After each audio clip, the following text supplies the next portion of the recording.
This is a full participation youth service. Thank you, Gavin, for running our music.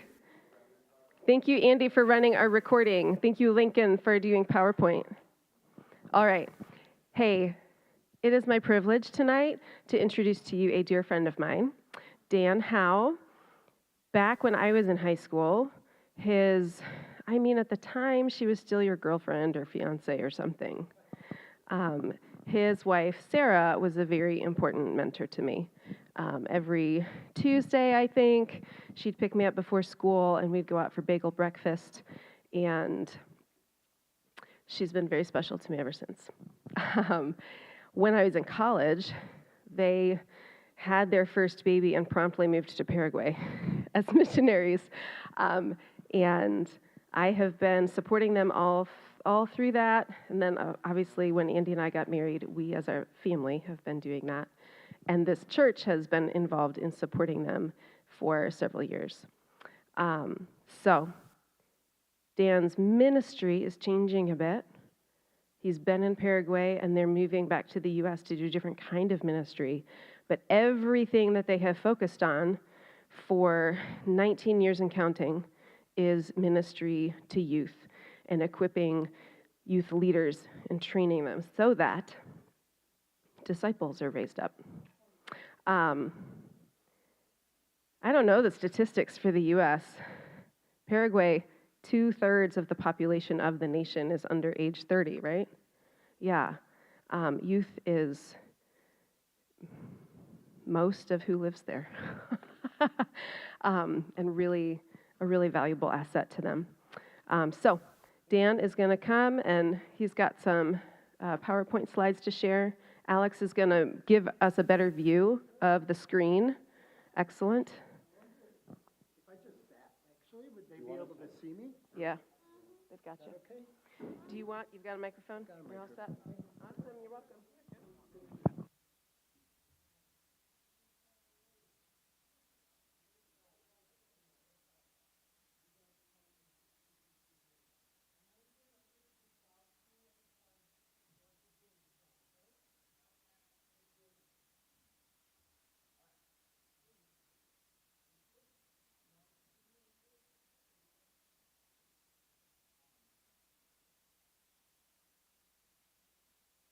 All right, so that's my family on the screen behind me. And so Sarah, who Lydia was just talking about, is my wife in the middle in the purple shirt. And so I don't know if I can point them out to you, but I'll describe them. So Elijah's our oldest son. He's 21, and he has the long curly hair. When he was like a little kid, he was 1.5 years old when we first went to Paraguay. And I'll show you on the map. If you don't know where Paraguay is, I'll show you in a second where it was. So he was like this, and he had really like curly hair when he was a little kid. And then he grew up, and his hair just went straight. Well, now he's in college, and he grew his hair out, and his curls came back. So that's Elijah there with the long curly hair. And then Toby in the blue shirt on that side, he's 19. And we just came back from Paraguay. Like 4 of our kids were born in Paraguay, but they all grew up there. And so we just got back. We literally flew. So you guys are talking about Friendsgiving. And Thanksgiving, well, we were in the air. We were at 33,000 feet last Thanksgiving, flying back here from Paraguay. So we've been back for a little while. But Toby's said, I just want to figure out how to do life in the U.S. So he's working at our mission organization, which I'll tell you about in a second, too. He's in the blue. And then our daughter, Samantha, is there all the way on your right? So, because it's, okay. And so she's wearing the white shirt. That's Samantha. And I'm traveling, and they all stayed home because we had just moved into a rental house like a couple months before.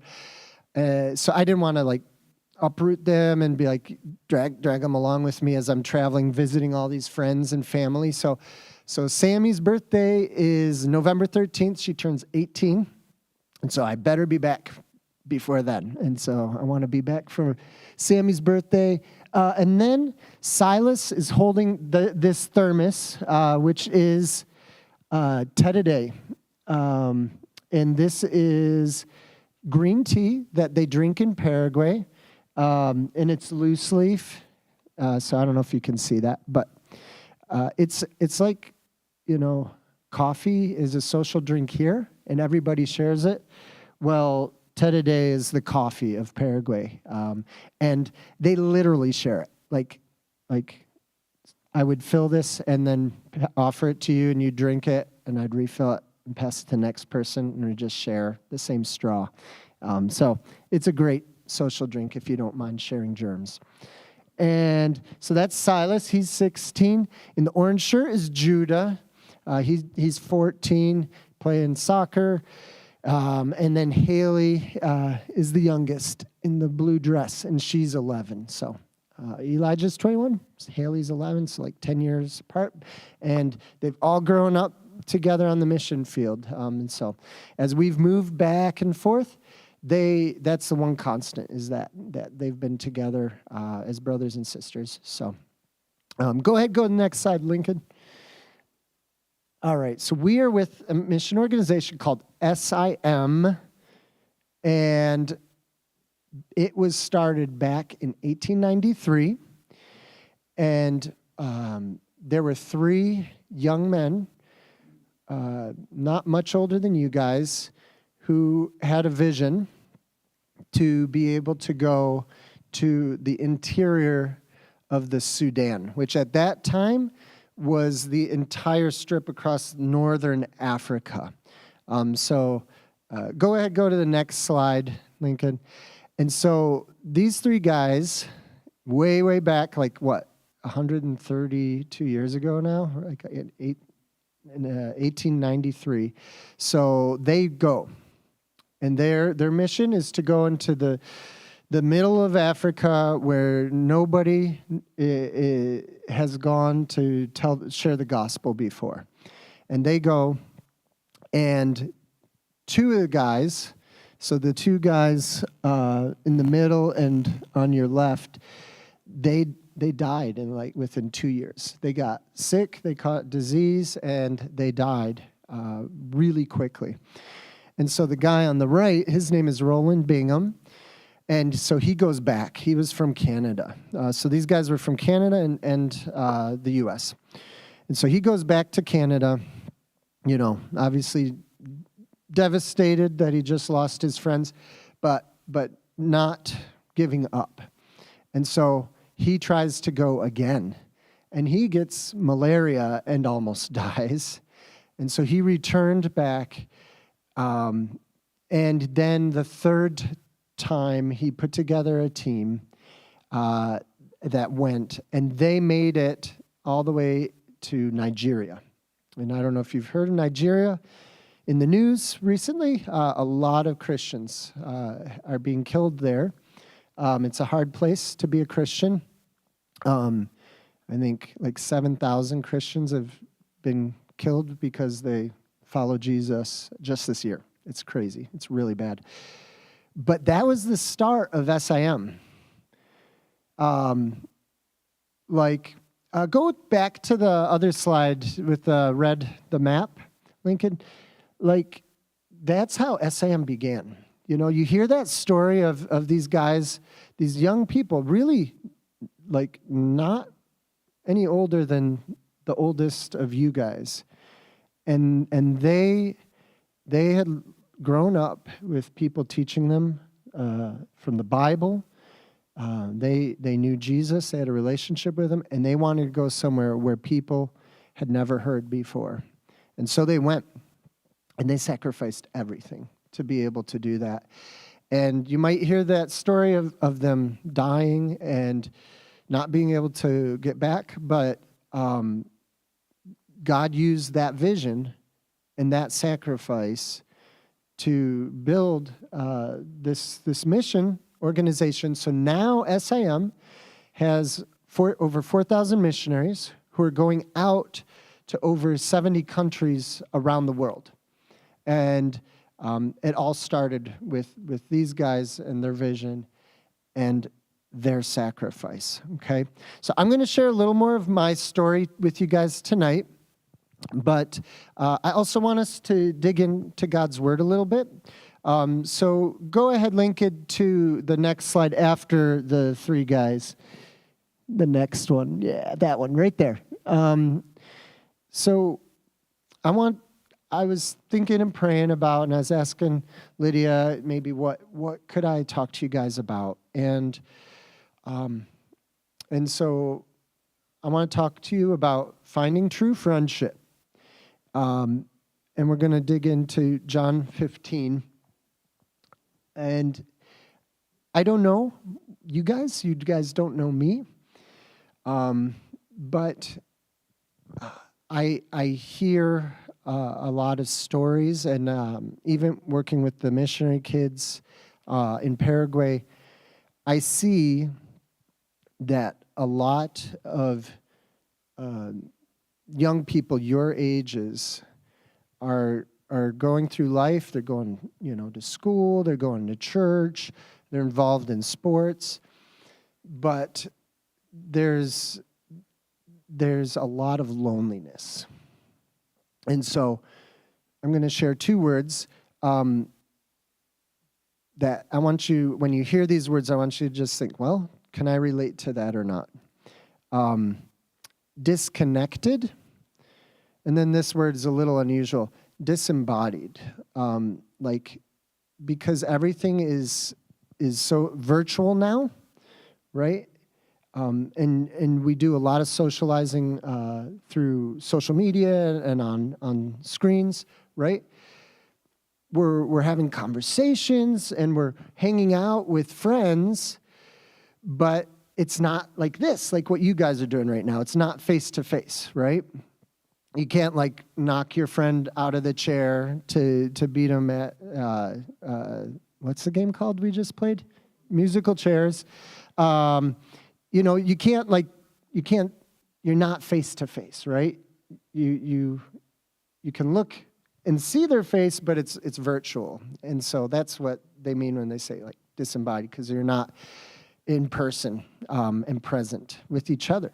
So this is just the reality that you guys are living in now. And you may like it, you may not, but that is the reality of the world that you're growing up in now.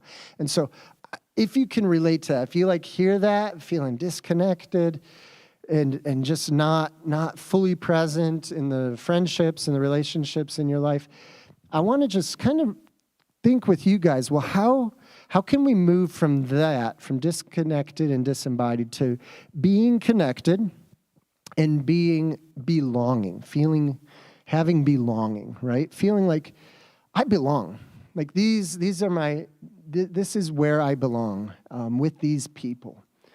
And again, I don't know if you can relate to that.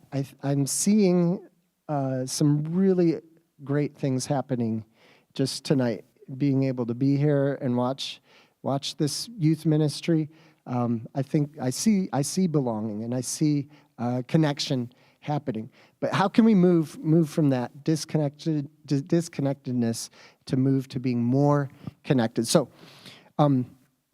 if you have your Bibles on your phone or whatever, I want us to look at John chapter 15, and this is a really cool passage where Jesus is actually talking to his disciples. It's actually a really, really personal conversation he's having with the 12 disciples that he's been walking with for 3 years.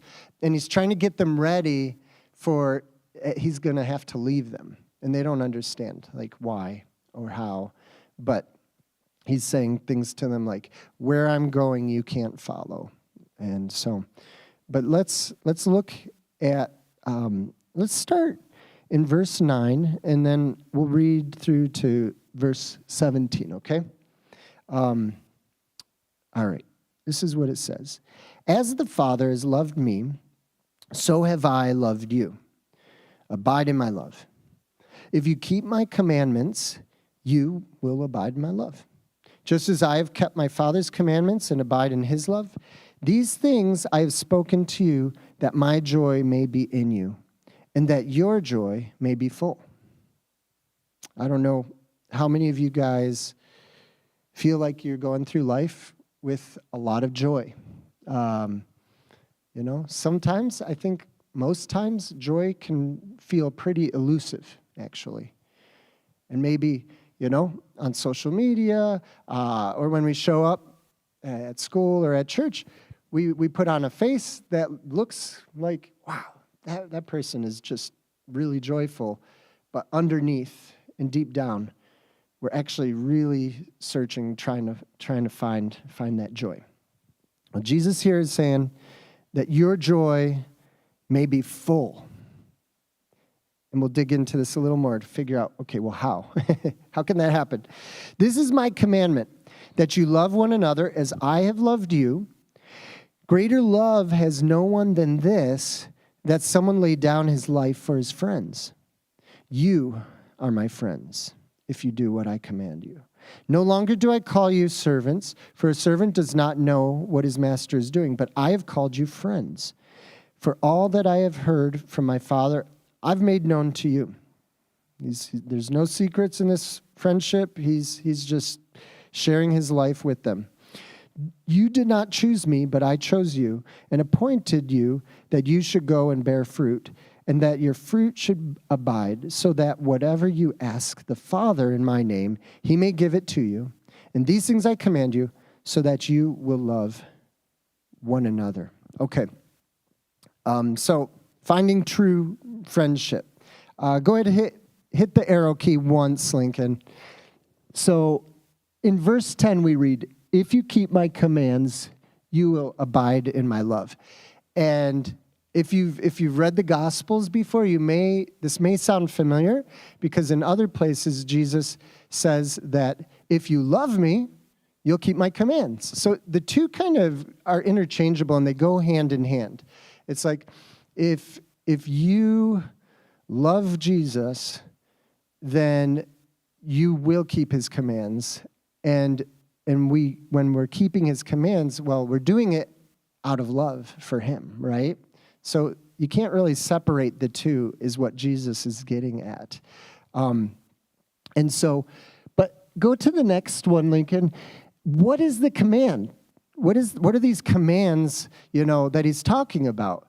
What do we have to do to be connected with God's love? And surprisingly, he says that the commandment is to love one another as he has loved us.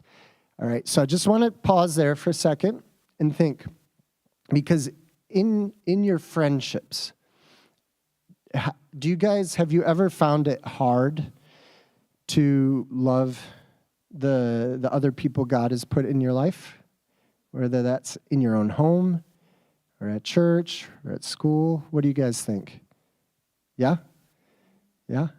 It could be challenging. Why? Why is it challenging sometimes?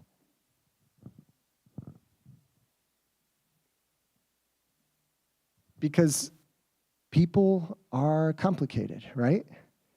People are sinners, just like we are. And they can hurt us, right? And so I just want to make the connection between these two things that Jesus is saying. If we're not connected to God's love, right, and you're not spending time, in prayer and reading your Bible so that you can feel connected, like God, he loves me, not for what I can do for him, but he loves me even on my worst day.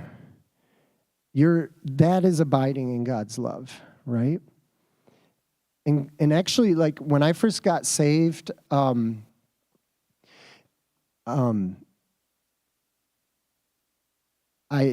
felt the fear of the Lord, actually. I grew up in a Christian home, but God didn't get a hold of my life until I was 15 years old. And I sensed that God could see all of me. We were sitting around a campfire in the woods. It was dark, but I felt like I was under a spotlight, and God was looking at me, and he could see all the parts of me that I work really hard to hide from everybody else and hide from God. He was seeing all of that in me. I couldn't hide from him. And he's saying, Dan, I want that. I want your life. And I kind of said in my heart, God, if I give you my life, you know I'm going to let you down. I'm a mess up. I will disappoint you. And I just heard in my heart him saying, I know that. I'm God. I want it. I want it all. And that's God's now, later in life, way later in life, God's having to bring me back to that. Like, Dan, I don't love you for what you can do for me. I don't love you because you're a missionary, because you seem to have it all together, because I don't. I love you on your best day. I love you on your worst day, right? And this is what it means when we realize that, when we believe that's true, that's abiding in God's love, right? And we have to be in that place before we can start to love others as God has loved us, right? That's what Jesus says. And I think in another place he says, this is a new commandment I give you, that you love one another as how? As I have loved you. How has God loved you? There's no strings attached. He loves you exactly the way you are. He knows you inside and out, and he just loves you so, so, so deeply. That's how we're supposed to love the other people that are in our lives. And I would venture to say, we can't do that. That is impossible for us unless we're connected to God's love, unless we know and we're abiding in that love, that he loves us on our best day, our worst day. Absolutely the same. We don't need to do anything. We can't do anything to make him love us more. All right, go to the next one, Lincoln. So what is it that this love, loving each other looks like in our friendships, right? And Jesus doesn't water it down. He says, greater love has no one than this, that lays down his life for his friends. Lays down his life for his friends. And Jesus is about to do that for his friends. And he calls them friends. He says, you guys are my friends. And he's about to go to the cross. They don't realize that, but he does. And he's going to literally lay down his life for his friends. But I want to venture to say we can lay down our lives for our friends in a lot of ways.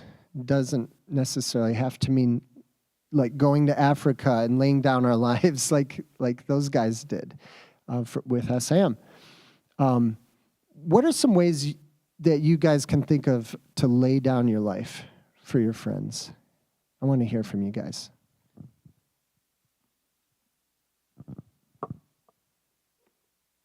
And I'm going to drink tea today while I wait.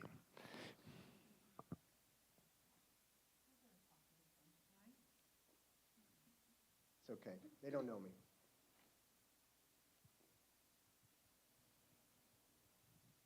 Here's a hint. It doesn't have to be overly dramatic. Yeah. Yeah, be there for them. Awesome. What does it take to be there, for your friends? What does that look like?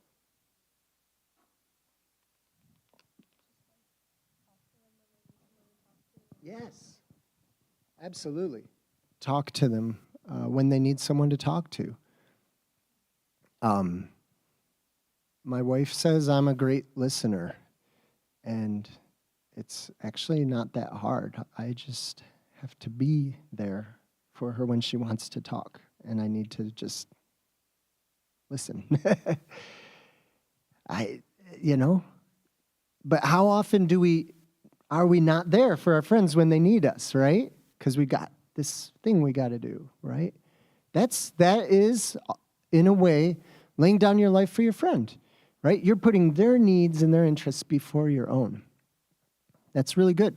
Like, I don't know when you said that if you thought, well, this is probably too easy, but actually that is exactly what it looks like.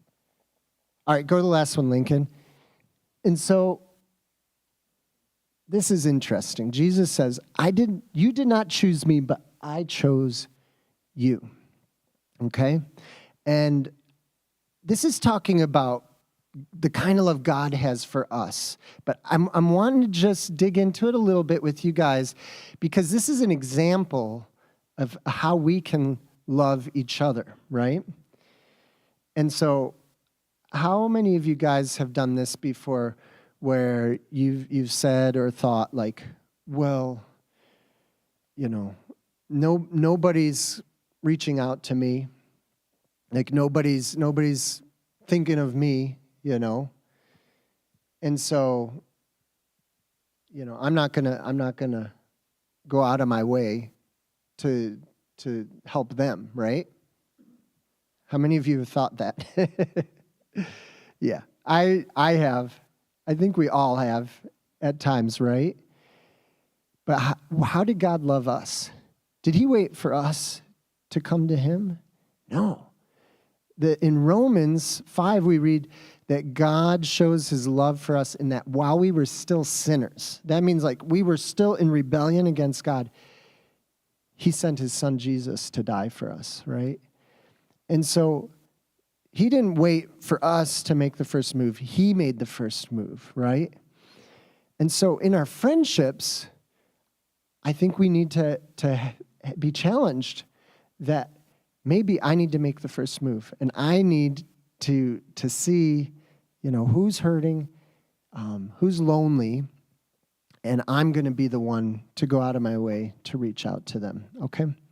So, Lydia, like, how much time do we still have? Because, Eric.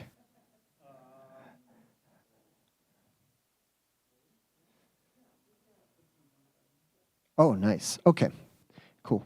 All right. So I want to share a little bit more about my story. And as you're hearing this story and hearing about the different kids that I've gotten to work with, I want you just to be thinking about, well, what was it like to be in their shoes? Okay. So I want you to kind of, this is an exercise that I want to challenge you guys with.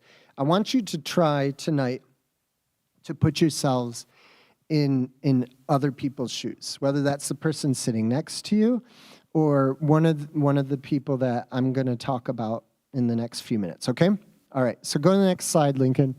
All right, so when we were in Paraguay, right there in the middle of South America, so there's only two landlocked countries in South America, Paraguay and Bolivia. And so Paraguay is like right in there. It's like the heart of South America. And we were there for 19 years. And while we were there, we had 3 ministries. And so real quick, I just want to tell you what those were. Go to the next slide. The first one was youth leader trainings. And so I love youth. That's why we went to Paraguay, was to do youth ministry. And, I don't get to do things like this very often, but we got down there. After like 6 years of trying to get there, raise support, we finally got there, and we realized we can make a much greater impact if instead of me doing what I love and working with the youth, I go around and I train youth leaders, Paraguayan youth leaders, in the different church plants that are in these unreached communities. Like I'll travel and I'll train these youth leaders to be able to reach the youth. And if I can do that, then a lot more kids are going to be able to be reached, right? And so that's what I did. I traveled and I'd do these youth leader trainings, and then our youth leaders, they would, get the kids together every week at their church, and they would do youth ministry. And so like there on the left is my buddy David. There's Nilsen and Dilson on the other side. They're still like every week getting these kids together And I did this in like 6 different communities during our time there, and trained these youth leaders. And so the dog in the picture is named Pequeña, which means tiny. And Pequeña was like our dog's best friend. We had a black lab when we were there. And Pequeña is just super excitable. She's always like, she would wag her tail so hard, she'd like be going sideways. And she always showed up whenever there was food. So that's why Pequeña's in the picture. But so youth leader trainings. And then next slide, Lincoln, we also did camp ministry. And so our youth leaders also were our camp leaders, and we had a camp. They would do a youth camp twice a year in the winter and the summer, and we'd have like 100 kids come to these camps, and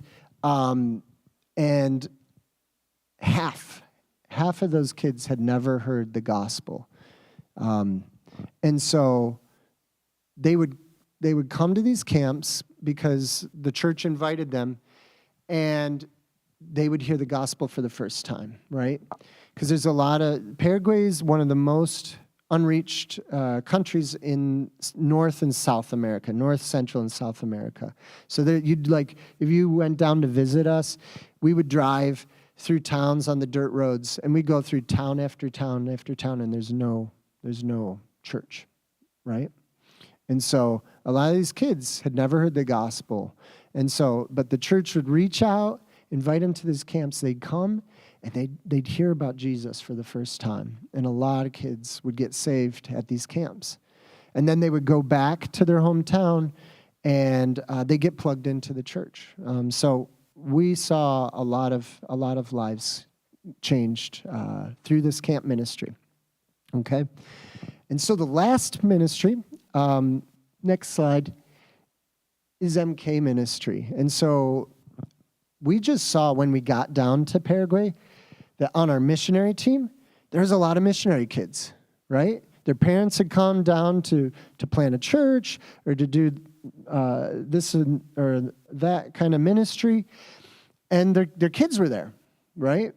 And so Sarah, my wife, asked, like, Dan, who's reaching out to these missionary kids? We were working hard to learn the languages of Spanish and Guarani, which is what to reach the Paraguayan youth in their heart language, right?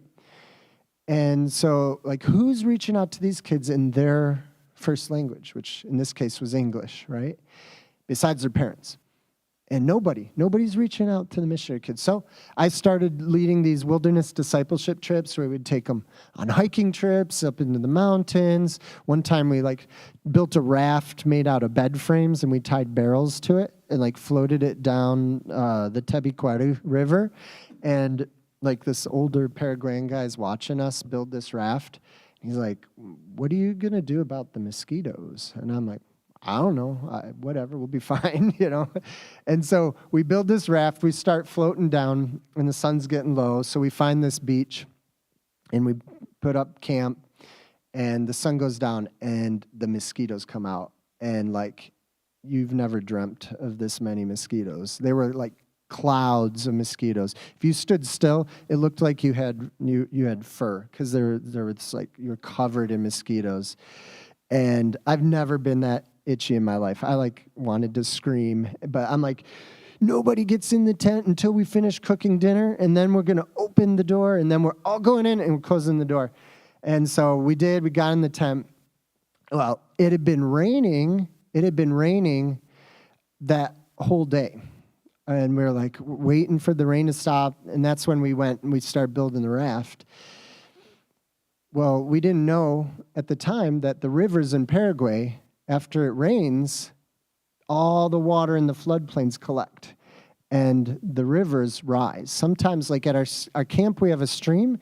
It'll rise 30 feet. I kid you not. And so we're in our tent, and it's midnight, and I notice our campsite's getting smaller and smaller. And so we're like, okay, if the water gets any closer, we got to abandon camp. So at 2 a.m., abandon camp. And so We tear everything down. We just leave the raft, and we're like carrying all our gear over our heads, hiking through the forest with water up to our waists, like in the middle of the night. And, the missionary kids on that trip, they're like, this is awesome. And I'm like, oh, Lord, please help us to survive.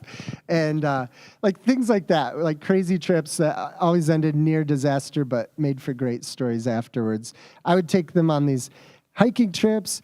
My wife and I started doing what you guys do here, and we would do an overnight youth group for the missionary kids in English at our house. It was overnight because some of the kids had to travel 5 hours to get there. But we'd just get them together, do Bible study, games, worship, and they'd just hang out and play games. And so, and then the last thing we did, go to the next slide, Lincoln, was a camp. We started a camp for all the missionary kids in Paraguay. So not just the ones with our mission group, but any missionary kids could come to this camp every year. And a lot of them had never met before, but they would meet at this camp and instantly connect. They'd have a really deep connection because they got each other. So let me try to help you understand, like my kids, if you remember my family picture, like our kids, they've grown up in Paraguay, right? They still think of Paraguay as home, even though they're back here. But they were foreigners there, okay?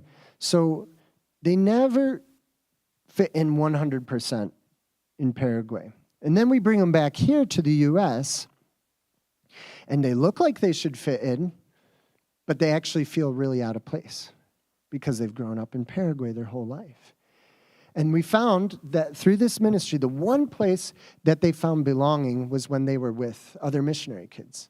And that it was actually meeting a really significant need that they had to be known, right? To belong, to be connected and have friends. And so that is what we're going to be doing next. So go to the next slide, Lincoln. I don't remember what it is. Oh, okay. So this plant at this camp, we had this plant that was the mascot for the camp. And we had a contest for the kids to name the plant. And they came up, we had like a green team and a red team, so they came up with the name Not Red Leafy. That was literally the plant's name. And so I was doing the talks at that camp. So for one of my first talks, I took the plant that was our mascot, and I put it in front of me. And then I had another empty planter, like a pot, next to it. And I'm not a gardener, but I took the plant and I pulled it out of the pot. And so there's some soil clinging to the roots, and I start breaking away the soil that's clinging to the roots. And so I'm holding the plant there. It's like this with the roots hanging down. And I said, what would happen to Not Red Leafy if it just stayed here suspended in midair? Obviously, it wouldn't survive, right? So as best as I can, I put it down into this other pot that I had, and I start putting good, fertile soil in around the roots as best I can. And I'm not a gardener. I'm not good at this. Like the kids are watching. They're like, oh, I can't watch this. And I water it, give it a lot of water. The whole time I'm praying, God, please help this plant not to die. And one of the girls there that was watching this, a lot of the kids, like I could tell, this was really emotional for them watching this. One of the girls, she had tears streaming down her face as I was doing this, and she was 17 years old at the time. Guess how many times as a missionary kid she had moved in her lifetime? Any guesses? 5 times? She had moved 17 times. 17 one move for every year of her life.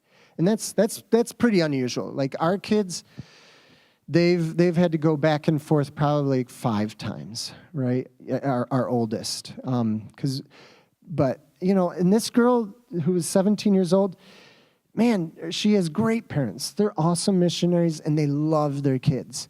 But just imagine, like, I don't know, like, how many of you have ever had to experience going to a new school or going to a new church? What was that like? What was that like for you? Was it hard? Yeah, scary?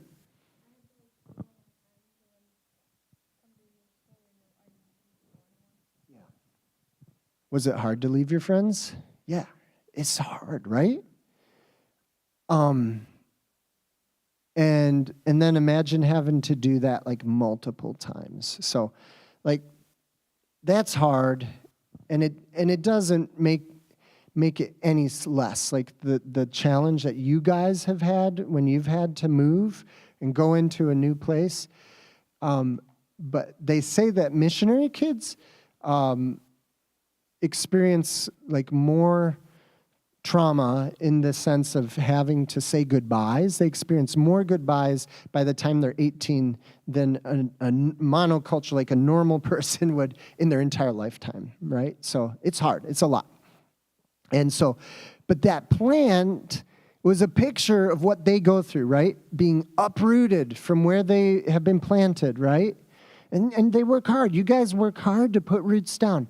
But then they get uprooted. They have to say goodbye to people, all the P's, right? To people, to places, to possessions, right? They have to leave their favorite things behind, to their pets. They have to say goodbye to all of these things. And then they get put down in a new environment, and they have a choice. Am I going to put roots down? And you guys have this same choice, where God has planted you. Am I going to put roots down? Am I going to open my heart up to allow myself to connect with, make new friends, right? To be known, to receive care, because hopefully people are looking out for you and reaching out to you, right? But you have to open yourself up to be able to receive that care, right? And so I was just challenging them, like, put roots down wherever you happen to be. No matter how many times you have to put roots down, do it, because it's important, okay? So, all right, go to the next slide, Lincoln. All right, so this is what we're going to do next. So we're at SAM's Global Mission Center, which is down in Charlotte, North Carolina. And I'm going to be working with SAM's missionary kids. They have 800 missionary kids who are going out with their parents to over 70 countries around the world. So there's a lot of kids and a lot of need. And so I want to be there with Sarah and our kids too, because they want to get involved with the ministry. And we just want to, I'm going to keep doing camps. I'm going to keep doing wilderness discipleship trips in the Smoky Mountains, which isn't far. And I just want to be that arm around the shoulder, that smiling face that sees them, that they recognize, and they know, okay, there's somebody here, like your leaders here in this church. Like, there's somebody here who knows me, they care, they see me, and if I'm hurting and if I'm struggling, I can go to them, right? They're a safe space for me to go to. So that's what we're going to do next. And I will also travel. Go to the next slide, Lincoln. So we were in Paraguay for 19 years. And we just see how God was preparing us that whole time to be able to do this next ministry and help missionary kids. So go hit it one more time, the arrow. So we don't see this as so much as returning back to the U.S. after 19 years in Paraguay, as so much as we see this as a fresh call to a new mission field. And so we want to work with those MKs as they're going out all around the world, right? And if they get to grow up loving being a missionary kid, right? Then their parents' ministry is going to be doing better because their family is good, right? And so that's the plan. I'm also going to travel to these other countries. If there's another missionary there who cares about the kids, the missionary kids, and they have like 1 or 2 days a month where they can get the kids together, then I'll go and I'll train them to do what we did in Paraguay. So we're really excited about that. All right, go next slide, Lincoln. Sorry, I keep playing with my sleeves. All right, so I want us to just think about this too. Like, again, what does this have to do with you guys? But hopefully while I was sharing those stories, you were able to think, put yourself into their shoes, the Paraguayan kids' shoes, right? The missionary kids' shoes. And just think, wow, I wonder how that felt to be in their situation, right? That's part of what Jesus was talking about when he says, love others as I have loved you. What did Jesus do? He literally put himself in our shoes. Like, he came from heaven, he came down, and he got into the middle of our mess. He felt hunger, he felt pain, he felt tired, he was treated unfairly. He got into all of that so that he could befriend us, right? So in a small way, if you guys, when I was sharing those stories, you were thinking, wow, I really wonder how that felt to be in their shoes. That's practicing what Jesus is telling us to do here. And you're learning something about what it means to be a true friend. Okay? And so just maybe to try to help us understand this a little better, go ahead and hit the key, Lincoln. The first one, if you keep my commandments, you will abide in my love. This is the why. This is the why. Like, why would you put the needs of other people before your own needs? Nobody would do that in their right mind unless they've already experienced the love of Jesus, right? This is why we look to the needs of others and are willing to put their needs before our own, because we've experienced that already. And so if you're connected to God's love and abiding in his love, this is why we can show true friendship, true love to other people, because we've already received it. Our tank is full, right? And so we can pour that out.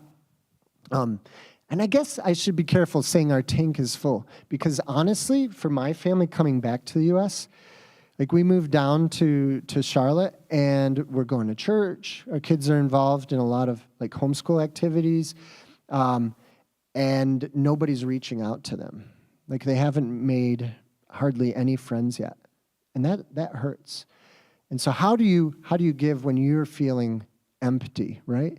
And that can be a real challenge. But I think if we're secure in God's love, and we know that he sees us, he knows your pain, he knows your fears, he knows what you're struggling with, right? That can help us in turn to put ourselves out there. And so this is the why. Go to the next one. The who, right? And so just learning to see other people, see past our own needs, right? Man, this is hard because this is our human nature, just to think about ourselves, right? I'm hungry, I'm bored, right? I need this, right? But if we can get past that and start to think, well, I wonder how that person feels, right? I'm feeling lonely, but I bet that person is lonely. Well, maybe I can reach out to them, right? So this is the who and the why. Go ahead. Next one.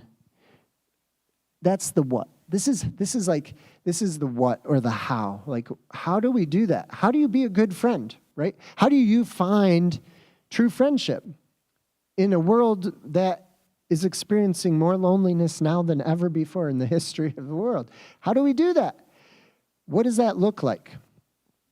Well, it looks like laying down your life for your friend, putting their needs before your own. All right, one more time, Lincoln. Last one. The when. And like I already said this, right? A lot of times we're sitting waiting for somebody to come to us. And this is hard to hear, because we've been in Paraguay for 19 years, and we're thinking, we're down in Paraguay, it was hard. I won't go into the details, but this last term was really, really hard.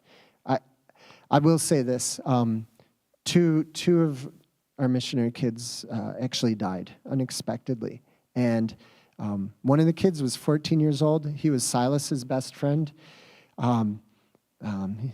He just had respiratory complications, and like he had,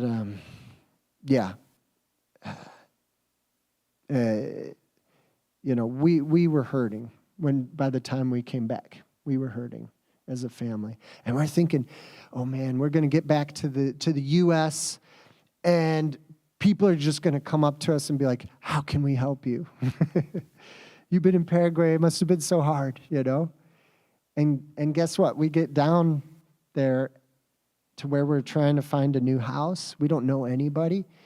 And we're going to these churches, and nobody comes up to us. Nobody's reaching out. And the advice I've gotten is, well, you need to make the first move. If you're hurting, if you're lonely, you need to be the one to reach out.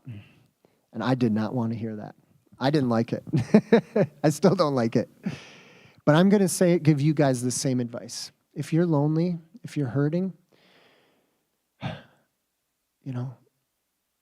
look around you. Look past your own needs. Even though that feels hard, remember God's, He sees you. He loves you. He knows you. And look past your own needs, your own pain, your own hurt and loneliness, and look around you. I'm willing to bet you would see somebody else who is probably feeling the same way. And for the when, right? Don't sit and wait. Okay, I'll befriend, I'll be open to be their friend when they come to me first, right? No.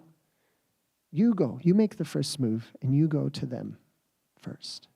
This is what it means to be a true friend. This is what Jesus did for us, right? And as we learn to do that, to love others the same way Jesus loved us, we're going to find true friendship. We're going to move from being disconnected to being connected. We're going to move from being disembodied to belonging. It can happen. There's hope. And so I want you guys to feel a little challenged maybe by that, but I want you to also feel encouraged by that God sees you. He knows you. He loves you guys. And He did not create you for the purpose of you being alone, going through life alone and disconnected. He wants you to be connected. He created each of us for community.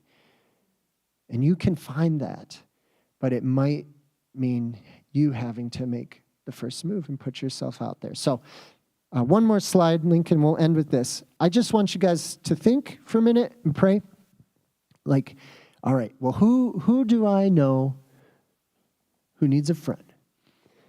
And how can I reach out to them, okay?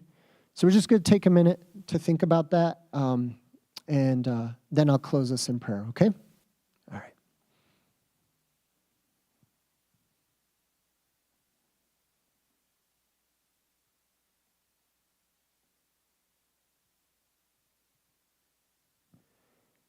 Dear God, I thank you so much for each of the guys and the girls in this room tonight, Lord. You have brought them here according to your purpose and your plan, Lord. You have seen them and you have known them even before they were born.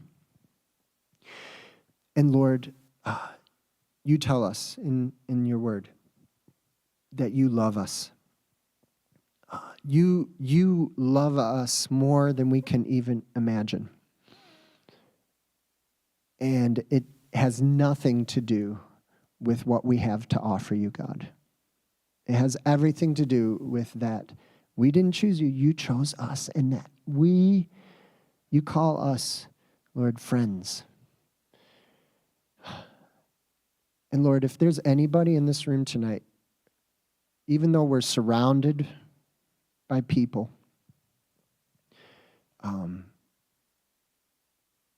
if there's anybody in this room tonight who's feeling alone, feeling disconnected, feeling lonely, Lord, I just want to pray for them right now and ask that you would befriend them, Lord, that they would know that they are connected in a wonderful relationship, Lord, with the one who sees them and knows them, and that's through you, through Jesus Christ.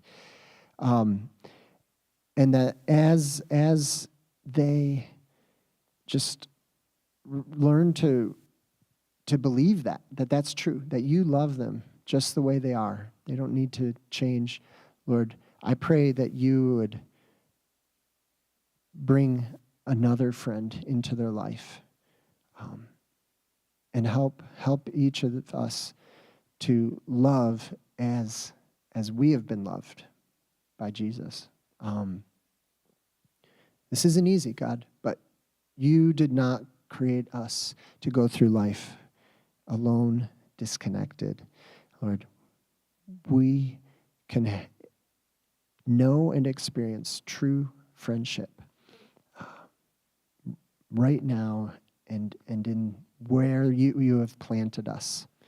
Lord, we don't have to go far. We don't have to go somewhere else. Right where we're planted, we can put roots down and find true friendship. So I pray that for each person in this room tonight, that they would know that, and that they would experience that, and that they would be encouraged.